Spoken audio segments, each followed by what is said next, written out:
Bienvenidas y bienvenidos. Mi nombre es María Daniela Martín Hurtado y les voy a comunicar algunos extractos del texto que hemos trabajado y que hemos denominado el trasfondo pedagógico de la tecnocracia, el Homo Ludens Porvenir, en coautoría con mi compañera Natalia País Alves. Nos preguntamos con Agamben en su reveladora obra Medio sin fin: ¿es posible una comunidad política que se oriente exclusivamente al goce pleno de la vida en este mundo? Las aportaciones y beneficios de la tecnología son innegables. Ofrece un sinfín de posibilidades de mejora, pero también conlleva riesgos a los que la pedagogía debe dar respuesta. El propósito de esta comunicación es analizar y cuestionar los efectos de un proyecto tecnocrático que puede devenir excluyente e incapaz de garantizar la buena vida de todas y todos.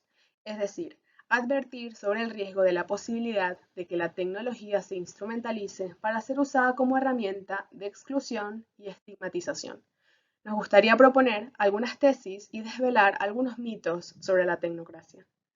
Si nuestra capacidad racional nos otorgó el calificativo de hombre que sabe, de ser Homo sapiens, término introducido por Carl von Linné en 1758 para nuestra clasificación biológica, nuestra capacidad resolutiva nos hizo expertos de la herramienta y de la técnica, convirtiendo a ser en el verbo predilecto y en el principio y final de nuestras escalas musicales, do en inglés. Sin embargo, Johann Huizinga en 1938 postula que no es Homo faber, hombre que fabrica, sino Homo ludens, hombre que juega, la correcta denominación para nuestra especie al considerar al juego como la actividad más antigua, incluso de la cultura misma.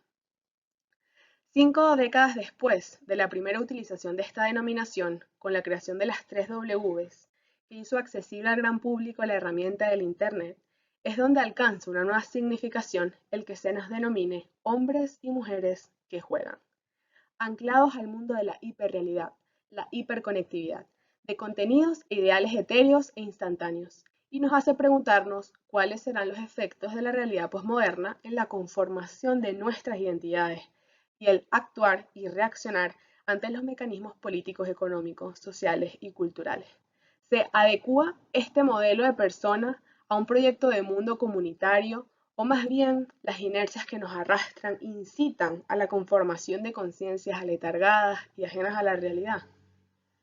La técnica ha posibilitado retos liberadores, como aliviar la escasez, contribuir al fin de trabajos forzados, como los que alumbraron las pirámides o la Gran Muralla China, e inaugurar una cultura del tiempo ocioso que en otra época constituía prerrogativa onírica únicamente de quienes pertenecían a estamentos, clase alta, casta o cualquier otra forma de organización social privilegiada y selecta instituida en el marco de la historia. Tecné es arte, industria, habilidad, expediente. La tecné, en su acepción industria, da sentido a una revolución que transformó, sin duda, la manera de habitar y de representarnos en el mundo. La, la manufactura avanzada, con apoyo de máquinas, la maquinización que abrió paso a la producción en serie y en cadena, la robotización actual, desde la domótica, la sustitución por máquinas del personal laboral que dispensa los combustibles, los cajeros bancarios, de supermercados, de taquillas de ocio, etc., hasta la docencia en línea, dan cuenta de un proceso que anuncia la posibilidad del fin de muchos trabajos considerados poco tentadores por su peligro, su sacrificio, su dificultad o promesa enajenante, o simplemente como experimento o ensayo de su potencial. Esta premisa, tan alentadora como incontestable, parte, sin embargo, de la presunción de que el alcance de la tecnología es universal e inclusivo, entre otras tesis y mitos que configuran un imaginario apologético no siempre crítico con aquella. La construcción político-pedagógica de nuestro tiempo no deviene al margen del desarrollo de las nuevas tecnologías, y en el seno de las derivas semánticas de la TECNE también se avisoran las amenazas y riesgos que le son inherentes. La técnica facilita, mejora, ofrece eficiencia. Cabe pensar que ninguna sociedad inteligente tendría por qué renunciar a sus bondades, pero también agregar, digresivamente, el desafío tecnológico que supone hoy la basura tecnológica, como parte del lado oscuro. La técnica ha inspirado una suerte de teología contemporánea cuyo auge se acompasa con el del fin del sujeto moderno anhelante de libertad y de otros valores que subrayan su construcción como individuo en sociedad. Es razonable pensar que determinados usos tecnológicos que están fuera de toda sospecha tienen su origen o destino en la tecnología de guerra, desde las computadoras a los GPS o los drones, y que la propia sociedad fascista, desde la categoría de racionalidad tecnológica, señalaban que en el nacionalsocialismo, y tal como decía Marcuse, las fábricas, escuelas, campos de capacitación, escenarios deportivos, instituciones culturales y la organización del ocio son verdaderos laboratorios de la administración científica del trabajo. La lógica del deseo queda anclada en la posibilidad técnica que dispensa el objeto. Esta objetivación del deseo es subjetiva, al menos entendida como resultado de la subjetividad del proyecto de sus diseñadores.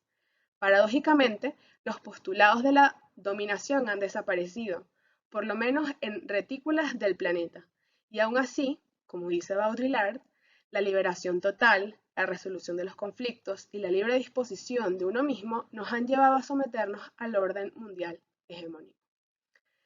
Tras la aparente libertad de elección está el algoritmo programado que decide qué forma parte de la oferta y qué no, o lo relega a la cola del orden de búsqueda de determinadas informaciones.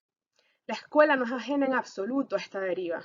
La didáctica en muchos casos determina la modalidad del proceso de enseñanza y aprendizaje. El conocimiento que no quepa en aplicativo, el programa o el archivo que se propone queda excluido por la lógica de la eficiencia de lo que es posible insertar en el marco dado. La verticalidad de los postulados del aprendizaje significativo queda en entredicho, pues la capacidad de decisión de los sujetos es subsumida por el imperativo mediático. Es posible que el marco de diseño se democratice a medida que el usuario desarrolle las destrezas y la autonomía como programador. Pero sin ingenuidad, cabe prever que los sistemas bases serán prefabricados y que solo un reducido grupo, que a su vez diseña por modelaje, estará en disposición de convertirse en auténtico desarrollador de sistema. Porque sí, estos son también espacios multiculturales, multilingüísticos, multiideológicos. Han significado el desarrollo de la capacidad de decisión y discrecionalidad individual para ver y para consumir lo que cada persona quiere según sus intereses. Muchos de estos aspectos son considerados valores estructurales de la educación y sin embargo hay una línea que delimita la práctica educativa de esta nueva expresión de comunicación que crea simulacros y espectaculariza las decisiones, la imagen y el contenido. Lipovetsky llamó proceso de personalización a esta nueva fase del individualismo occidental, una ávida búsqueda de la propia e incomparable personalidad y de la identidad social, abandonando criterios ideológico-políticos y frente a la posibilidad de ser seducido en base a esa propia decisión absolutamente libre. En la misma línea, Baudrillard plantea, virtualmente se nos concede todo o se nos concederá próximamente gracias al continuo crecimiento acelerado. La generalización del intercambio permite que cualquier problema, incluso el orden expresivo y performativo, obtenga respuesta técnica. Liberación ineludible, levantamiento universal de las previsiones, acceso a toda la información, imperativo de goce. Se cuestiona si realmente una generación formada únicamente bajo el imperativo de la gamificación y la virtualización, el ludens del disfrute, el soberano de la hiperrealidad, se adecua a un proyecto para la vida sin tarima, filtros ni espectáculos. Es evidente el cambio en la forma en que pensamos acerca de la verdad y, consecuentemente, el conocimiento. Con respecto a, por ejemplo, como lo hacían los griegos, hablaré pues del sentido del medio. Tras la aparente salud democrática del conocimiento que permite al usuario seleccionar qué fuente, medio y dispositivo utiliza para satisfacer su curiosidad, están la posverdad y sus estragos que muestran la urgente tarea de revisar la relación entre medios y fines, trabajo y distribución. Se publica como en ningún otro momento de la historia, se escribe más que nunca.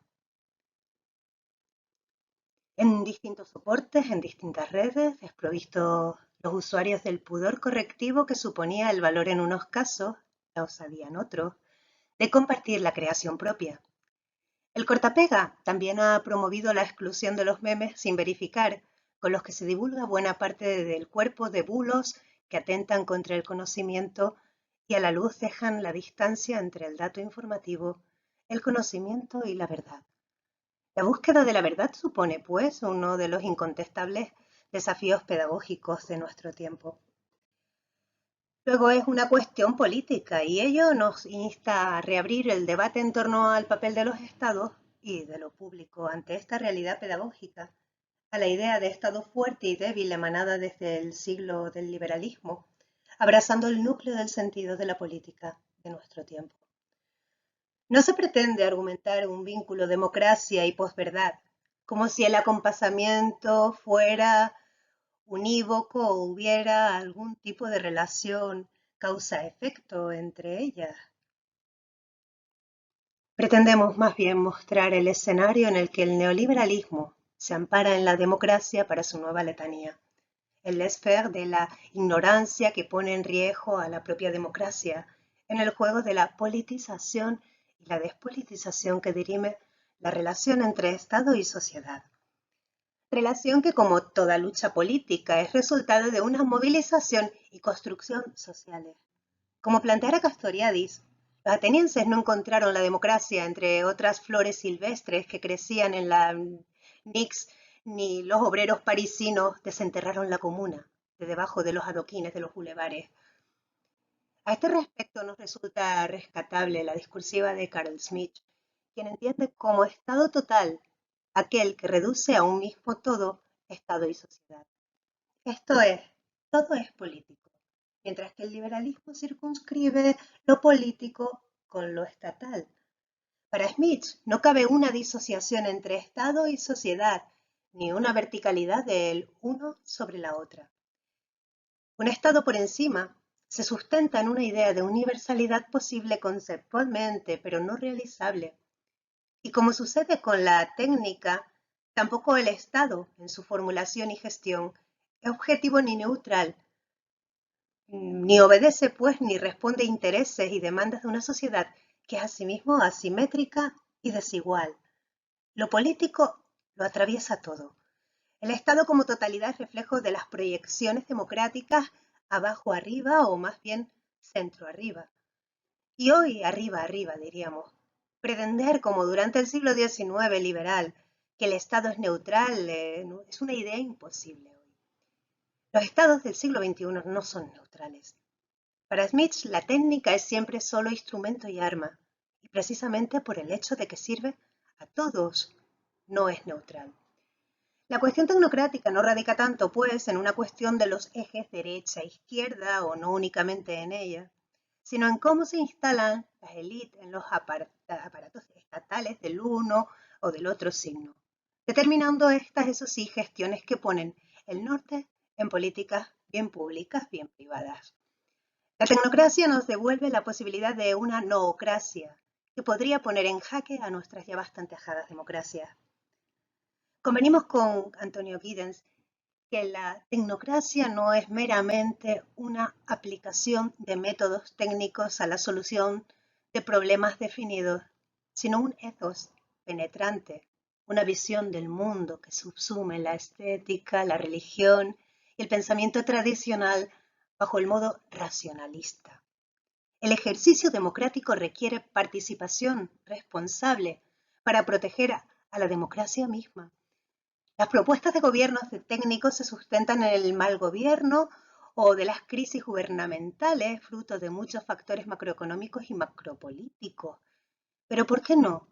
También de una mala elección, como se demostró durante la socialdemocracia.